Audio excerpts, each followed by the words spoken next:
My boyfriend tried to sell me off to pay his debt, except the mafia don he picked was my brother, and that idiot had no idea just how protective my brother was, or how brutal he could be to anyone who dared hurt his family. Whatever was in the car knocked me out the moment I got in. Time passed. I could feel that much, but my body stayed limp, weak. Eventually, I felt my mind clawing its way back. Not fully, but enough to hear.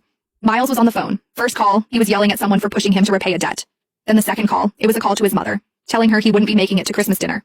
The third call was different. Miles's tone dropped, soft and submissive.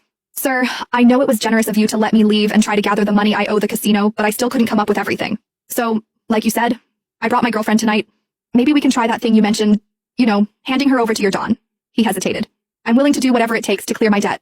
A pause. Of course, I'll make sure she behaves. I'll tell her it's an honor to be chosen by you. I know how much grace you've shown me by giving me this chance. See you soon. Panic crawled under my skin. I tried to move, to sit up, but I didn't have the strength to lift even an inch. Soon, the car jolted to a stop and Miles leaned over, cupping my cheek. I forced my eyes shut tight. Eva, you looked so stunning tonight. I knew you wore that dress because I said I was taking you home to meet my family. He lowered his voice.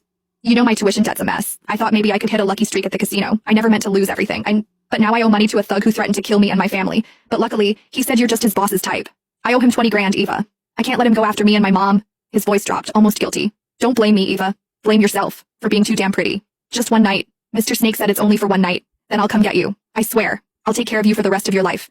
I'll take you to meet my mom. I'll marry you. Please, Eva. Don't hate me. He sighed, like the weight of it was crushing him. And most importantly, when we get to that casino, don't fight back, please. Things will only get worse if you do. I managed to twitch my fingers. They brushed against the hem of the dress I was wearing tonight. Miles was right. I'd put it on just because he finally invited me to spend Christmas with his family. I remembered how I smiled, how hopeful I was, how foolish to think we were actually moving forward. Turns out he was just selling me off. 20,000, that's all I was worth. Miles could have asked me for help and I would have given it, but instead his pride decided betrayal was easier. My thoughts spun, scrambling for a plan. I remembered the bracelet on my wrist, the one with a hidden alarm. One press, and it would send an SOS to my brother, along with my location. The problem? I was still too weak to move. So I decided to wait for now, gathering what little strength I had left.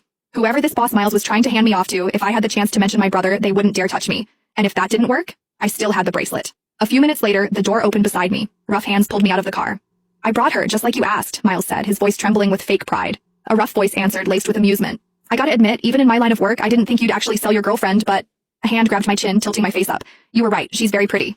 Not just pretty, Miles added quickly, eager, pathetic. The prettiest. She was even voted best looking in our class, but too proud. Always had her nose in the air. Took me nearly a year to win her over. And you're willing to hand her over to me? The man sneered. I cared about her, Miles said with a sickening laugh, joining Snake's. Just not as much as I care about myself. Besides, look at that body, and her fingers. She's a pianist. Real flexible too. If you catch my drift, she'll make your Don more than happy. The men around us laughed, crude and revolting. If our Don is pleased, your debt's cleared.